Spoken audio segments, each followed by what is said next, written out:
হাদি ভাই আমাদেরকে শিখিয়ে দিয়ে গেছেন যে কিভাবে নিজের প্রাণ দিয়ে প্রমাণ করতে হবে যে আমরা কারো আধিপত্য সহ্য করব না। হাদি ভাই তার কবিতায় লিখেছিলেন, হে সীমান্তের শকুন এক্ষুনি ছিঁড়ে খাও আমাকে, হে আটলান্টিকের ঈগল শিগগির খুবলে খাও আমাকে, হে বৈকালে হ্রদের বাজ আছড়ে কামড়ে ছিন্ন ভিন্ন করো আমাকে।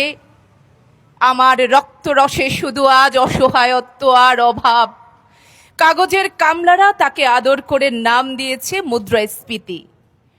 ঋণের চাপে নীল হয়ে যাচ্ছে আমার অনুচক্রিকা, সংসার চালাতে অন্তরে হয় ইন্টারনাল ব্লিডিং। কি আশ্চর্য, তবু আমি মরছি না। ওইদিকে দোজখের ভয়ে আত্মহত্যা করবার সাহসটুকু পাচ্ছি না। খোদাকে বললাম আমি মরতে চাই। তিনি বললেন, বেঁচে আছো কে বলল? সহজ সাধ্য উন্নয়নের সাক্ষী হিসাবে রাজা তোমাকে মমি করে রেখেছেন। বাজারে দীর্ঘশ্বাস ফেললে নাকি রাজ্যের ভীষণ বদনাম হয়। রাজারও মন খারাপ হয় খুব। হাদি ভাই তার এই কবিতার শেষ লাইনটি লিখেছিলেন যে দল বেঁধে হামলে পড়ো আমার বুকে, আমার রান থান চক্ষু কলিজা আজ সব তোমাদের গনিমতের মাল।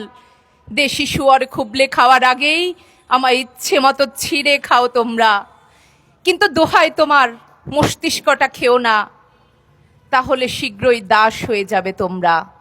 খুনিরা হাদি ভাইয়ের দাস হয়ে গিয়েছে, কারণ